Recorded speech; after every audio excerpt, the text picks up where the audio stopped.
بسم اللہ الرحمن الرحیم۔ السلام علیکم۔ اردو 5ویں جماعت۔ پیارے بچوں، آج ہم سبق نمبر 5 کی پڑھائی اور مشق کریں گے، جس کا عنوان ہے کھیل ہمارے۔ مقاصد: اس سبق کو پڑھنے اور اس کی مشق کرنے کے بعد آپ اس قابل ہو جائیں گے کہ پاکستان کے مختلف علاقائی کھیلوں کے بارے میں جان سکیں، اخبارات اور رسائل میں رپورٹوں اور خبروں کو روانی سے پڑھ سکیں، لاحقے کا تصور سمجھ کر الفاظ بنا سکیں اور اس میں معرفہ کی مختلف قسموں کو جملوں میں شناخت کر سکیں۔ چلیں ہم اپنے سبق کا آغاز کرتے ہیں۔ آپ بھی اپنی کتاب کا صفحہ نمبر 24 کھولیں اور مشکل الفاظ کے معنی میرے ساتھ ساتھ لکھیں۔ سب سے پہلے ہم اس سبق کے اہم الفاظ پڑھیں گے۔ انعقاد مطلب منعقد، کبڈی منسلک مطلب شامل، رقص اونچ نیچ۔ موسم بہار کی آمد کے ساتھ ہی شہر میں مختلف تفریح میلوں کا انعقاد شروع ہو جاتا ہے۔ اس دفعہ کی خاص بات یہ تھی کہ صوبائی حکومت نے مرکزی پارک میں علاقائی کھیلوں کے فروغ کے لیے ایک دن مخصوص کیا تھا۔ اس دن پاکستان کے تمام صوبوں کے علاقائی کھیلوں سے متعلق تصویری نمائش کا بھی اہتمام کیا گیا تھا۔ اس کے ساتھ ساتھ ان کھیلوں کے بارے میں معلومات فراہم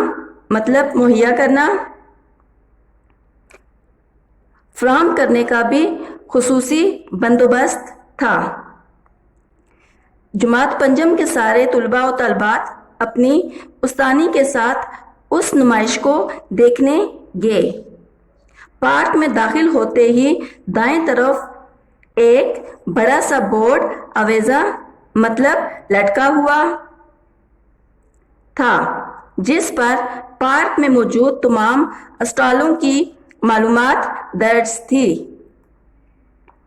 استانی صاحبہ نے دائیں طرف سے آغاز کیا۔ سب سے پہلے صوبہ سندھ کا اسٹال تھا۔ اسے مختلف کھیلوں میں استعمال ہونے والے سامان سے سجایا گیا تھا۔ دیواروں پر لگی تصاویر کے نیچے ان کھیلوں کے نام بھی تحریر تھے۔ وہاں بیٹھے نمائندے نے بتایا کہ سندھ کے مشہور کھیلوں میں مراکڑا، ونجوٹی اور بیلا راہو شامل ہیں۔ اس کے علاوہ ہاکی، کرکٹ اور فٹ بال بھی بہت شوق سے کھیلے اور دیکھے جاتے ہیں۔ بچوں کو یہ جان کر بے حد خوشی ہوئی کہ وہاں بھی لکن میٹی، پکڑم پکڑائی اور پٹھو گول گرم کھیلا جاتا ہے۔ صوبہ سندھ کے اسٹال سے آگے بڑھے تو ڈھول کی تھاپ پر چند لوگ علاقائی رقص کرتے نظر آئے۔ انہوں نے پنجاب کا روایتی لباس پہن رکھا تھا۔ صوبہ پنجاب کے اسٹال پر موجود شخص نے بچوں کو بتایا کہ پنجاب کی ثقافت بہت رنگا رنگ ہے۔ چلیں اگلے صفحے پر آ جائیں۔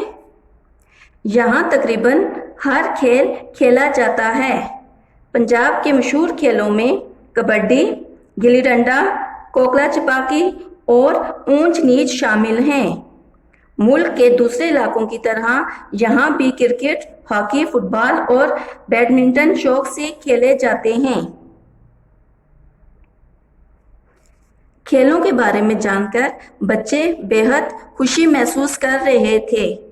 یہ ان کے لیے ایک نیا تجربہ تھا کہ پاکستان بھر سے کھیلوں کی نمائندگی ایک ہی جگہ پر ہو رہی تھی۔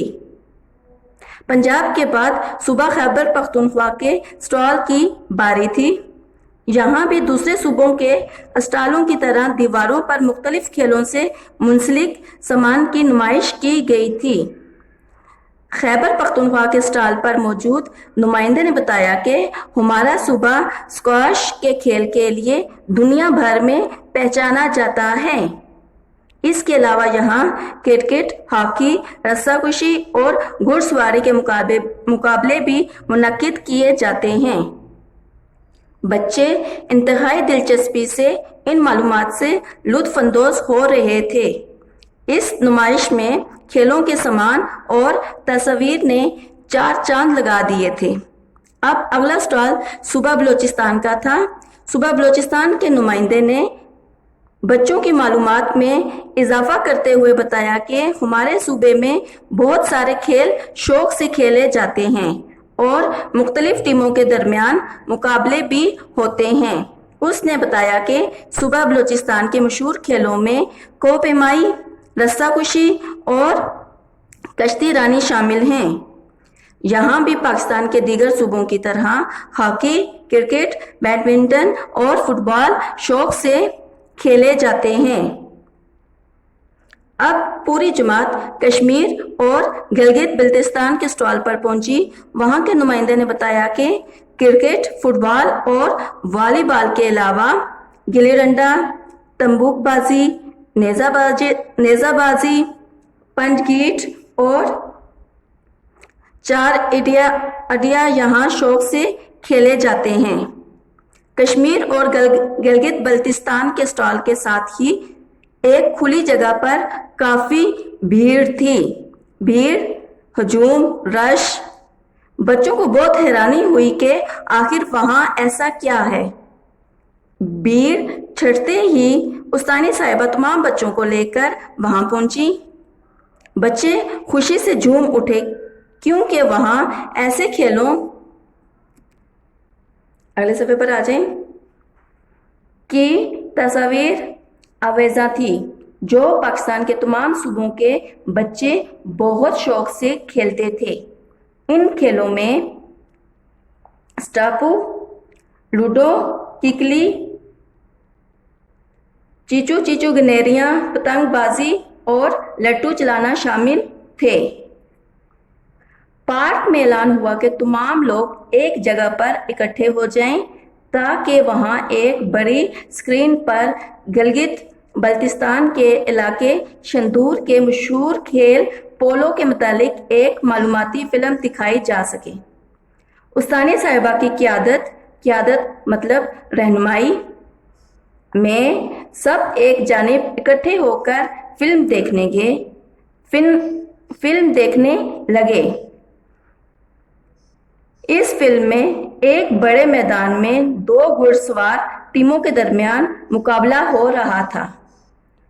گھوڑے اور سوار کھلاڑی انتہائی چست مطلب تیز، صحت مند اور تازہ دم تھے۔ کھلاڑیوں کے ہاتھوں میں لکڑی کی ہاکی نما چھڑیاں تھیں جس سے وہ گیند کو مخالف ٹیم کے گول میں ڈالنے کی کوشش کر رہے تھے۔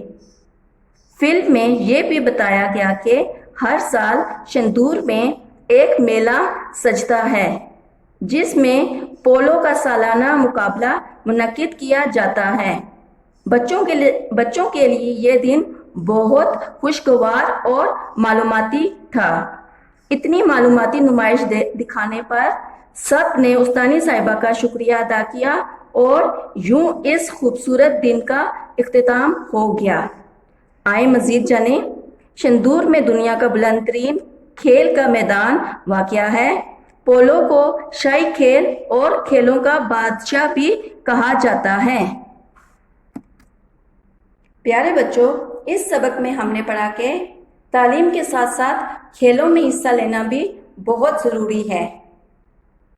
اس سے ورزش ہو جاتی ہے اور انسان چاق و چوبند رہتا ہے، لیکن زیادہ وقت کھیل کود میں مصروف رہنا بھی اچھی بات نہیں ہے۔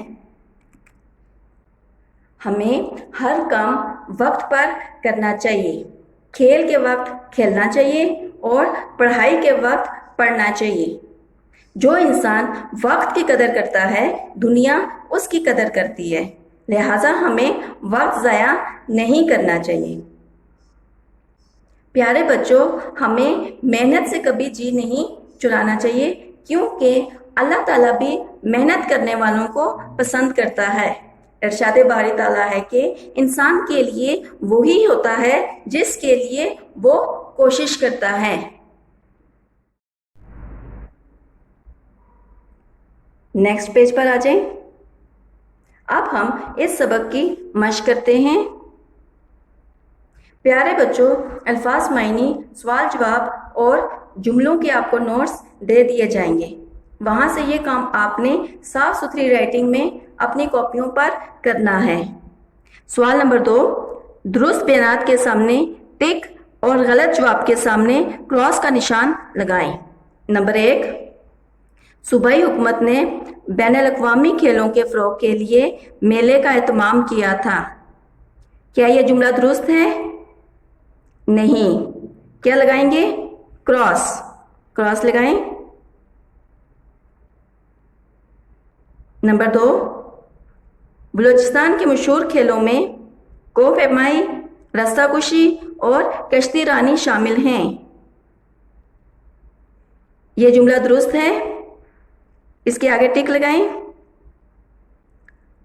پولو کا سالانہ مقابلہ شندور میں منعقد ہوتا ہے. یہ بھی درست جملہ ہے. اس کے آگے ٹک لگائیں. نمبر 4، شندور صوبہ پنجاب میں واقع ہے. یہ غلط جملہ ہے. اس کے آگے کراس لگائیں. چلیں اگلے صفحے پر آ جائیں.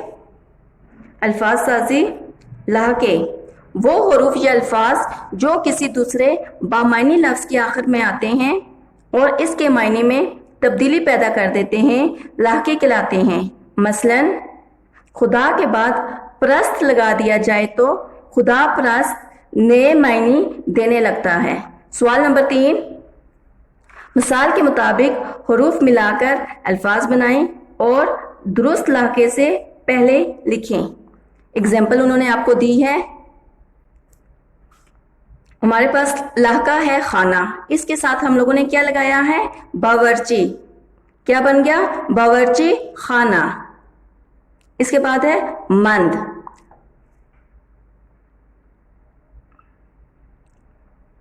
یہاں سے زواد رے واو رے تے ان کو ملائیں، کیا لفظ بنے گا؟ ضرورت. جب ہم اس کو اس لاحقے کے ساتھ لگائیں گے تو کیا بنے گا؟ ضرورت مند. اگلا لفظ ہے انگیز. اس کے ساتھ ہے یہ رے تے حیرت. جب انگیز لاحقہ اس کے ساتھ لگائیں گے تو کیا لفظ بنے گا؟ حیرت انگیز. گیر، اس لاحقے کے ساتھ کون سا لفظ لگے گا؟ عالم گیر. کیا ورڈ بنا؟ عالمگیر. آخری لاحقہ ہے ہمارے پاس دار.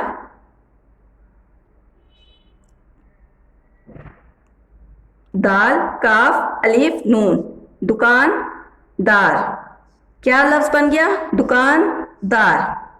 سوال نمبر 4، ان الفاظ پر اعراب لگائیں اور درست لفظ سے پڑھیں. چلیں اب ہم اعراب لگاتے ہیں. پہلا لفظ ہے نمائش. نون کے اوپر پیش، میم کے اوپر زبر، حمزہ کے نیچے زیر، شین کے اوپر جزم. کیا لفظ بنا؟ نمائش. اگلا لفظ ہے بندوبست. بے کے اوپر زبر، نون کے اوپر جزم، دال کے اوپر زبر، واو کے اوپر جزم. بندوبست. بے کے اوپر زبر، سین کے اوپر جزم اور تے بھی ساکن ہے جزم.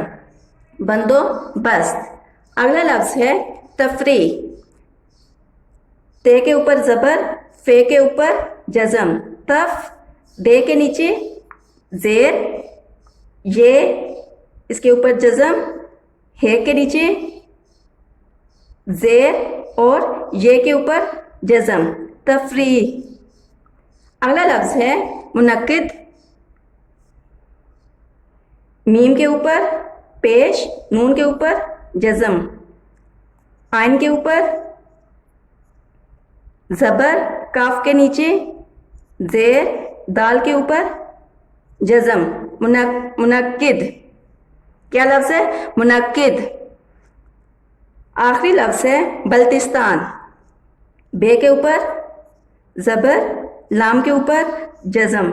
بل تے کے نیچے زیر، سین کے اوپر جزم. بلتس تے کے اوپر زبر، نون کے اوپر جزم. بلتستان کیا لفظ ہے؟ بلتستان. اگلے صفحے پر آ جائیں. زبان دانی. سوال نمبر 5. دیے گئے پیراگراف میں سے اس میں علم، اس میں ضمیر، اس میں اشارہ اور اس میں موصول الگ کر کے لکھیں. پیارے بچوں، اب ہم جانتے ہیں کہ اس میں علم، اس میں ضمیر، اس میں اشارہ، اس میں موصول کیا ہیں؟ یہ اس میں معرفہ کی اقسام ہیں. اور اس میں معرفہ کیا ہے؟ وہ اسم جو کسی خاص شخص، چیز یا جگہ کے لیے استعمال ہو، اس میں معرفہ کہلاتا ہے. مثلا لاہور، قائد اعظم، قرآن مجید، پاکستان. یہ ہے اس میں معرفہ. اس میں معرفہ کی اقسام، اس میں معرفہ کے 4 اقسام ہیں. اس میں علم، وہ اسم جو کسی خاص شخص کی پہچان یا شناخت کے لیے بولا جائے، اس میں علم کہلاتا ہے. مثلا علامہ اقبال، مولانا الطاف حسین حالی وغیرہ وغیرہ. نمبر 2. اس میں ضمیر. اس میں ضمیر کیا ہوتا ہے؟ وہ اسم جو کسی دوسرے اسم کی جگہ استعمال ہو، اس میں ضمیر کہلاتا ہے. مثلا ناصر گھر آیا، اس نے کھانا کھایا اور وہ سو گیا. ان جملوں میں اس اور وہ ناصر کی جگہ استعمال ہوئے ہیں، اس لیے یہ اس میں ضمیر ہیں. اس میں اشارہ، وہ اسم جس میں کسی شخص، چیز یا جگہ کی طرف اشارہ کیا گیا ہو، اس میں اشارہ کہلاتا ہے. مثلا وہ میز، یہ کرسی وغیرہ. ان مثالوں میں وہ اور یہ اس میں اشارہ ہیں. نمبر 4. اس میں موصول. اس میں موصول کیا ہے؟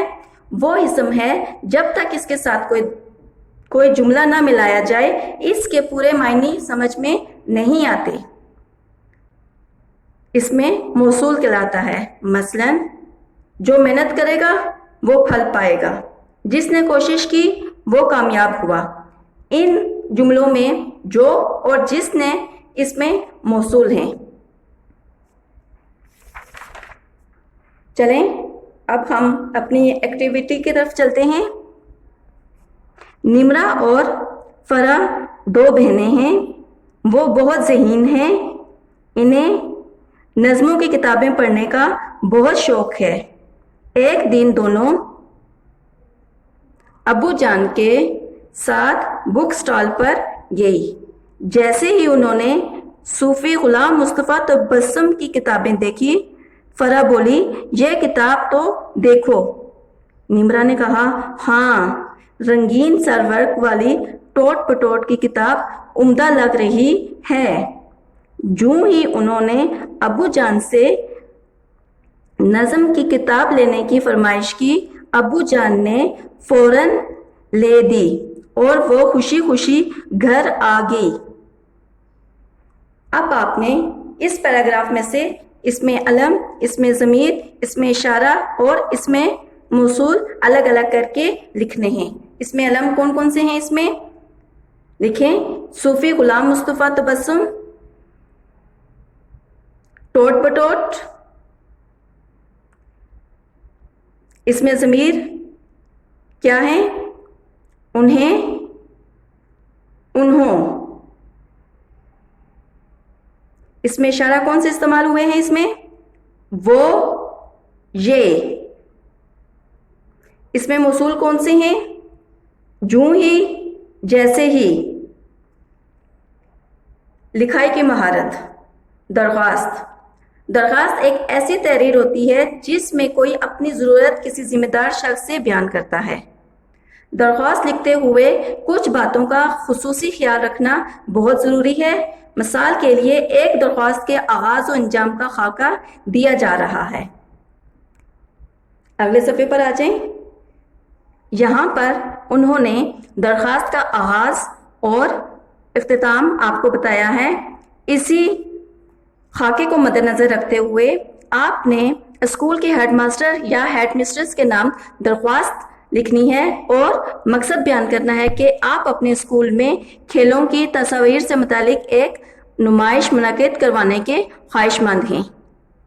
کلاس یہ کوسچن آپ لوگوں نے خود کرنا ہے اور اس کے علاوہ عملی سرگرمی کے دونوں کوسچن بھی آپ لوگوں نے خود کرنے ہیں۔